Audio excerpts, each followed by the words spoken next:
Hi guys, and welcome back. Today we'll be looking at how to design a really awesome outdoor entertainment area, one that will suit your needs and be able to be big enough and functional. And the material we'll be using is decking, because decking is a very popular choice these days, especially for smaller gardens where permeability is an issue because the decking is free draining.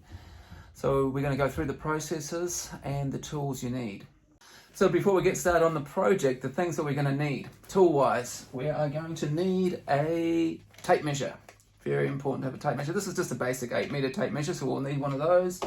And also because our outdoor entertainment areas are a little bit bigger usually, and we'll need to do some different types of measurements that we'll discuss later on how to do that. We'll need a bigger tape measure, which is the 50-metre one. Possibly even two of these if you want to save some time. But yeah, they're about $30, but that's very handy to have, a tape measure. And lastly, if you can afford it, a program that can draw up some decking, and I'll discuss that later in this video of programs that are available. So let's look at the processes now. So the first process is getting an idea of what you want, and the best thing to do is to go to Google and Google images. So I've just put into Google decking design and see what comes up. So we've got lots of different decking styles and different designs. I always find it useful to look through these and get some ideas, and then we can move to the next step of seeing if these ideas will work at our place. And of course, what's important with decking areas is that you've got nice big opening doors that allows you to access the area. And here we've got some nice big doors here that can open up and extend into your outdoor space. The next part in the process is to decide where do we want to put it, and in association with our house we want to have a connection there with the dining room, kitchen and lounge. So if we have a look at some plans, you can see on this plan here, we've got the dining room here, the kitchen, family room. So this is a natural area for an outdoor entertainment space. So your decking area would go in here somewhere. So that's where. The next part we have to do is check to make sure that that area is okay with wires and the council and any pipes that might be there. So what we have to do is plug in GeoMaps for Auckland.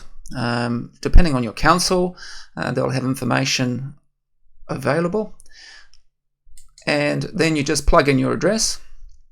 Once you've plugged in your address, you can then look at the assets from aerial photos to underground services. So we're going to have a look at this. In this case, we're going to have a look at underground services, and you can just highlight the box and it will, and you just click whatever you want, stormwater to fiber connections. And once you've done that, you can have a quick look to see where those services are and see if they conflict with where you intend to put your decking area. The other thing to bear in mind with councils, they will have some restrictions on placement and how big it might be, so that's something to look into. So for example, on some of the different zoning, especially where it gets into the smaller size sections, 25% is about as much as you're allowed with hard landscaping, including decking. Saying that, the decking is a very popular choice as it is permeable, as long as it hasn't got a hard concrete surface underneath. Okay, so that's that phase. We will look next at basically looking at the design of it and how big, how wide should this area be to accommodate your furniture. Now, size is important when you're looking at decking. If you get a very thin piece of decking like this here, it's 2 meters by 6 meters, you tend not to be able to do much with it. You can probably put a couple of chairs on that, and when you sit on it, what it does is it forces you to sort of almost walk along it like a pathway. As you get wider, the space becomes more static and more comfortable to actually be in. And it's exactly the same as with when we're designing interior rooms like lounges. If you have a very square lounge and quite wide, it's actually a very static space, and it's actually quite a nice space to sit in and watch, say, TV or look out the window.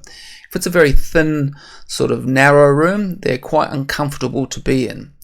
And the same goes with our outdoor areas, and especially if we were doing this outdoor decking. The time we get to 6 meters by 6 meters, you've got a square, static space which is comfortable to sit in. Now, if you're talking about furniture, if we're talking about the people you want to entertain, then 6 by 6 is a good size. It's comfortable. Remembering that outdoor chairs are generally used and pushed out a little bit further than indoor dining room chairs. And 7 by 6 is good. The minimum really is 4 meters, and that's getting a little bit of a tighter sort of squeeze. And 3 meters is too small, and 2 meters is definitely will not fit. With outdoor lounge suites, again, 4 meters is your minimum. 5 meters is comfortable. 6 meters I recommend as being the best, and 7 meters is, if you can afford the space, then yes, go for the 7 meters. So now we're going to put it all into practice. So I've saw some decking that I really liked at Botanic Gardens, and I measured it up. I'm going to show you how we do the measuring with offset measurements next, and then after that I'm going to put it down on a plan and show you how to do that with the program I use. So stay tuned. That's next. Guys, while we're here at Botanic Gardens, we're going to have a look at this decking. It's a really good design, I think, and we're just going to take some of the measurements. So I'll yell out the measurements while we look at it.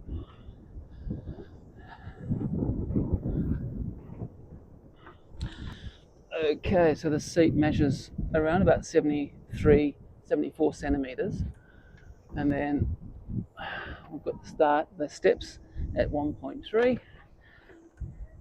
and then there's the other set of steps over there at about 2 meters, and about 2.3 is the other angle, and then 2.7. And then going in there, we've got 4.8. And then to the end of the house here, we've got 6.8. To the end of these steps, the seat, 7.6. And then this to this trellis, we're looking at a total of about 9.6 meters all up. So yeah, decent size. Now, lengthwise, how far we're going out, let's have a look. So this is how we do measuring. We do offset measurements. So we can take to the step there, which is 2.7. So this first point here in the seat, we're looking at 3.4. To the start of these steps, 4 meters, and these steps sort of whip around, but then they come in around about 6 meters to this point. That's not quite the end of it. There's a seat here which comes to 7 meters. So 7 meters in total length of this decking. Pretty good. While we're here, just quickly measure the steps. This step here is 55 centimeters. The riser, that was the tread, the riser is 16 centimeters. And it goes down in a bit of an angle. Step down here is 56 centimeters.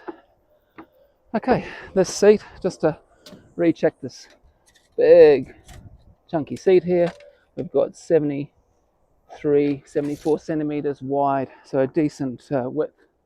So we'll just measure the length of this bit here, this enclosed seating. We've got 3.4.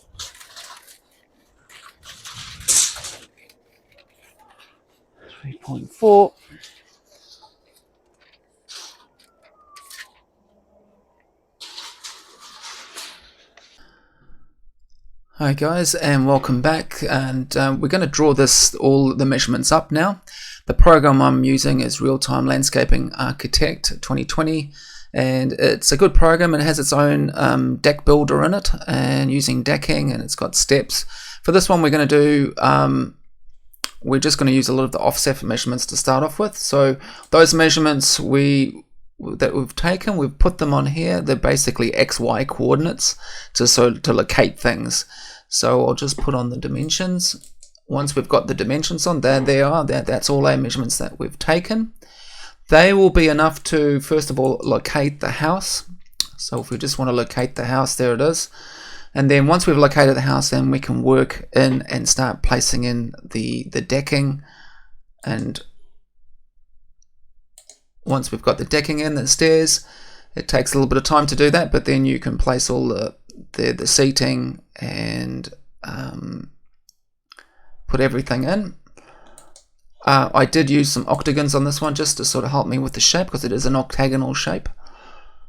And then once that's done, you can have a look at it on the perspective in this program. It's quite handy to do that, and as you can see, it looks pretty good.